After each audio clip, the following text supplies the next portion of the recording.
So guys, may nakita tayong SRB dito, so pareha po doon sa ating pong kliyente po. Sa unang tinignan po natin na hindi po pumasa sa amin, ito yung pangalawa, SRB 1998 naman po to.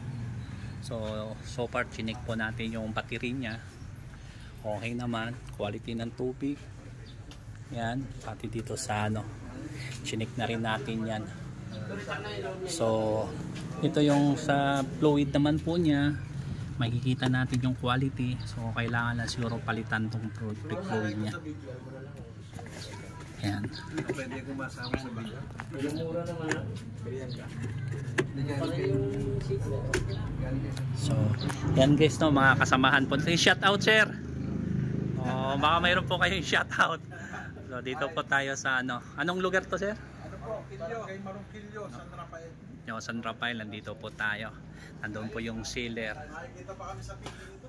So ngayon po titignan natin, no, tulad ko nga po sa naging kaugalian ko, lagi ko sinasabi sa buyer, wag na wag nilang papaandarin yung sasakyan. Kasi para makita natin sa unang andar yung kanyang tambutso.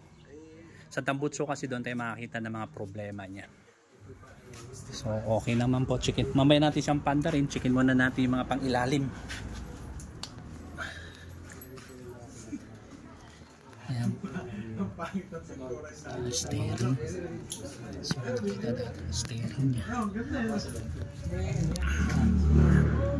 Tingnan natin yung steering niya.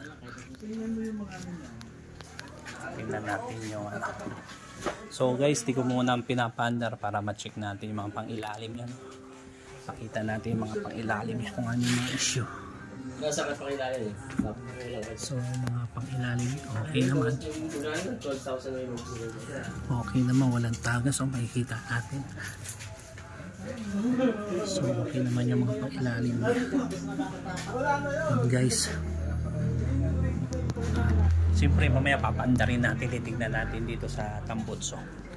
Pero dito muna tayo sa pang-ilalim para ma-check natin. Yeah. So transmission niya differential, wala na yung propeller ni double. Pag-start mo yan, alam mo pa niya, hindi na makamatay. So yun lang.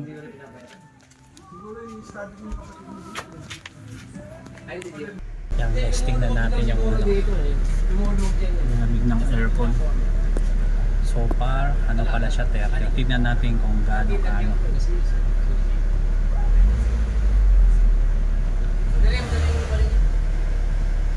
Bluetooth yan. Walang sansaw.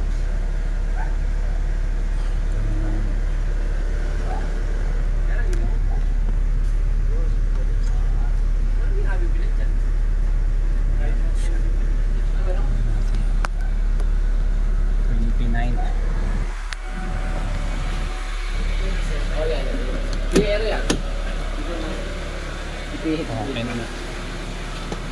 Check po natin yung seat belt. Bago pala ito. Bago. Ano? Ang inubos mo kung kasama tayo yung belt eh. 43 na. Oo. Pero yung belt, balik ko dito yun.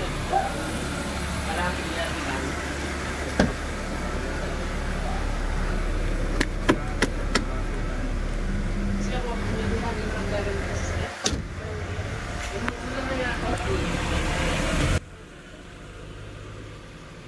Okay naman siya, wala akong makita ang issue.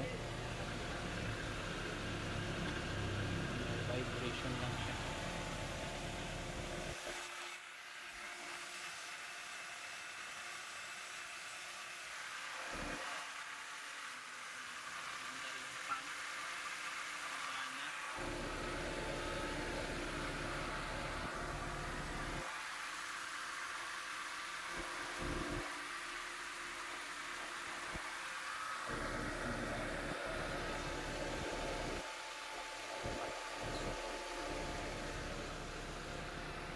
So guys, napakaganda ng sakyan nito. Dito po, quality naman. Ayos na ayos yung ano niya. Sakyan niya, okay naman po. So meron po tayong, may pan-check tayo ng aircon guys. Guys, meron kaming panibagong chinek up na Honda CRV. So 1998 ba to sir? 98. So paniro-road test, kasama po natin yung driver at yung may-ari. Shout out sir. At yung buyer po. So para sa niro-road test namin to ngayon, okay naman. May mga some issue lang. Depende na lang kay buyer kung bibilhin niya. Aircon, okay yung aircon. Transmission, okay.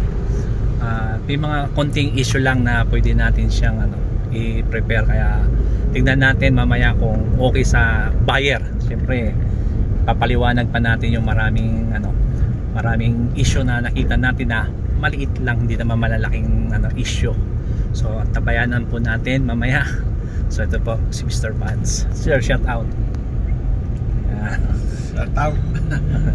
Sabi natin yung model nito 1998 na maganda pa. So nakita po natin.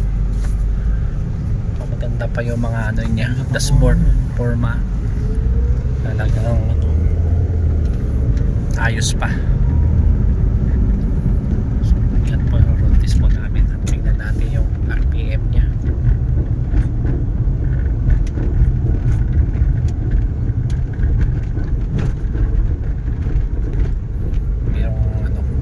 Kalampag sa likod.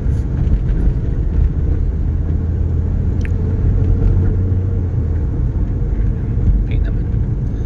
Guys, yan, nag-usap yung buyer at seller. Depende sa kanilang pag-uusap. Pero na-check namin, nagkasundo naman, okay naman ng lahat. So, bahala na po sila. Ihabilin ko na sa kamay ng ating buyer po ang sasakyan nito. At nandito po yung mga natin. Yan po sila. So, ayan guys. Muli kita-kita tayo sa sunod kong mga vlog.